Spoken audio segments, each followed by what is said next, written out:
আসসালামু আলাইকুম। আশা করি সবাই অনেক ভালো আছেন। গরুর জিহ্বা খেতে আমরা কম বেশি সবাই অনেক পছন্দ করি, তবে এটা পরিষ্কার করাটা অনেকের কাছে একটু ঝামেলার মনে হয়। এই ভিডিওটি শুধুমাত্র তাদের জন্য। আমি খুব সহজভাবে আপনাদেরকে গরুর জিহ্বা পরিষ্কার করে দেখাবো। প্রথমেই একটা কড়াইয়ের মধ্যে আমি পর্যাপ্ত পরিমাণ পানি দিয়েছি, আর পানিটা যখন এরকম বলক চলে আসবে তখন আমি এর মধ্যে আগে থেকে পরিষ্কার করে ধুয়ে রাখা গরুর জিহ্বাটা দিয়ে দিচ্ছি। আর অবশ্যই কিন্তু গরম পানিতে দেওয়ার আগে জিহ্বাটা ভালোভাবে পানি দিয়ে পরিষ্কার করে ধুয়ে নিতে হবে। তো পানিটা অনেক ফুটন্ত হতে হবে। এবার একটা খুন্তির সাহায্যে আমি একটু নেড়ে দিচ্ছি।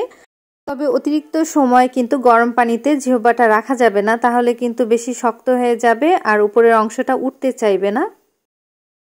জিহ্বাটা উল্টে পাল্টে নিচ্ছি যাতে করে সম্পূর্ণ পাশটা খুব ভালোভাবে সিদ্ধ হয়। আর এটা কিন্তু অতিরিক্ত সিদ্ধ করা যাবে না, ঠিক এভাবে করে সিদ্ধটা করে নিতে হবে। আমি যেভাবে আপনাদেরকে দেখাচ্ছি সেমভাবে করে নিতে হবে। তো এখন কিন্তু পুরোপুরি হয়ে গেছে, ভালোভাবে নেড়ে দিয়েছিলাম। যেহেতু পানিটা অনেক গরম তাই একটু সাবধানে নেড়ে দিবেন যাতে করে গরম পানিটা ছিটে গায়ে না লাগে। দেখুন ঠিক এভাবে করে সিদ্ধ করে নিলাম। এখন জিহ্বাটা তুলে নিচ্ছি। 2টা চামচের সাহায্যে আমি জিহ্বাটা তুলে নিচ্ছি, যেহেতু এটা গরম। হালকা ঠান্ডা হওয়ার পরে এটা করে নিতে হবে, অতিরিক্ত ঠান্ডা করা যাবে না। আমি হাতের সাহায্যে উপরের অংশটা তুলে নিচ্ছি, আর খুব সহজেই কিন্তু উঠে যাচ্ছে, কারণ ভালোভাবে সিদ্ধ হলে কিন্তু উপরের অংশটা খুব ভালোভাবে উঠে যাবে। আর যদি দেখেন না উঠে তাহলে কিন্তু আবারও একটু গরম পানির মধ্যে দিয়ে দিবেন, তাহলে কিন্তু উঠে যাবে। তো দেখুন আমি খুব ভালোভাবে কিন্তু পরিষ্কার করে নিচ্ছি। জিহ্বা খেতে কিন্তু অনেক বেশি মজার লাগে, তবে এটা পরিষ্কার করাটা অনেকের কাছে একটু ঝামেলার মনে হয়। তো এটা কিন্তু বেশি একটা ঝামেলার না। আমি দেখুন কত সহজেই কিন্তু এটার উপরের অংশটা ছাড়িয়ে নিচ্ছি। আপনারা চাইলে কিন্তু এই কাজটা ছুরির সাহায্যেও করে নিতে পারেন, তবে আমি হাত দিয়েই খুব সহজে করে নিতে পারছি, সেজন্য হাত দিয়ে করছি। তো দেখুন খুব সহজেই কিন্তু পরিষ্কার হয়ে গেছে। বাকিটা আমি আরেকটু ছুরি দিয়ে করে নিব, এতে করে আরেকটু ডিপ ক্লিন হবে।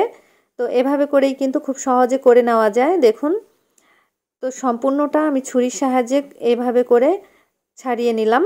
জিহ্বাটা কিন্তু পুরোপুরি পরিষ্কার করে নিয়েছি। দেখুন কোথাও কিন্তু কোনো অংশ রয়ে যায়নি, পুরোপুরি ক্লিয়ার হয়ে গেছে। এবার যে অংশটা আমি ফেলে দিয়েছি সেই অংশটা একটা সাইড করে পরিষ্কার করে নিব। জিহ্বাটা পুরোপুরি পরিষ্কার করার পরে এগুলো বের হয়েছে, আর এগুলো কিন্তু আমি ফেলে দিব। ফেলে ডালাটা খুব ভালোভাবে পরিষ্কার করে নিব। দেখুন অনেক অংশ কিন্তু বের হয়েছে, এগুলো আমি ফেলে দিচ্ছি। এরপরে জিহ্বাটা ভালোভাবে পরিষ্কার করে পানি দিয়ে ধুয়ে নিলাম। এবার এই জিহ্বাটা আমি কেটে নিব।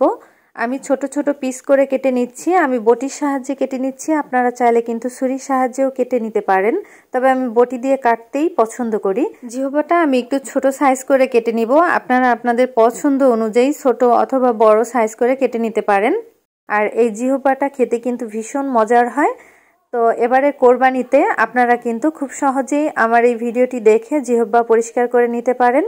আর কোরবানি ছাড়াও কিন্তু আপনারা যে কোনো সময় এই জিহ্বাটা কিনে খেতে পারেন। এই জিহ্বাটা পরিষ্কার করা কিন্তু খুবই সহজ, তবে একটা জিনিস লক্ষ্য রাখতে হবে, অতিরিক্ত গরম পানিতে জিহ্বা বেশিক্ষণ রাখলে কিন্তু আবার উপরের অংশটা উঠবে না। সেই ক্ষেত্রে আপনারা কিন্তু গরম পানিতে 2 থেকে 3 মিনিট ডুবিয়ে রাখবেন, তাহলে কিন্তু হয়ে যাবে। তো আমি নরম অংশগুলো কেটে নিচ্ছি, তবে শক্ত অংশগুলো কিন্তু আমি বটির সাহায্যে উপর থেকে কেটে ফেলে দিব, কারণ শক্ত অংশটা রান্না করার পরে কিন্তু খেতে ভালো লাগবে না। আর এগুলো যেহেতু নরম তাই আমি উপর থেকে কেটে ফেলে দেইনি। আর যেগুলো শক্ত সেগুলো কিন্তু অবশ্যই ফেলে দিতে হবে, সেটাও আপনাদেরকে আমি দেখিয়ে দিচ্ছি কিভাবে করে ফেলে দিতে হবে।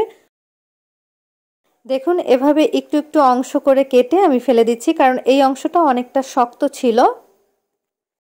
গরুর জিহ্বা রান্নার একটা টিউটোরিয়াল অলরেডি আপলোড করা আছে, আপনারা চাইলে কিন্তু সেই ভিডিওটা দেখে রান্নাটা করে নিতে পারেন। আর সেই রান্নাটা আমি খুব সহজভাবে করেছি, খুবই মজার হয়েছিল সেই রান্নাটা, আপনারা চাইলে অবশ্যই দেখবেন।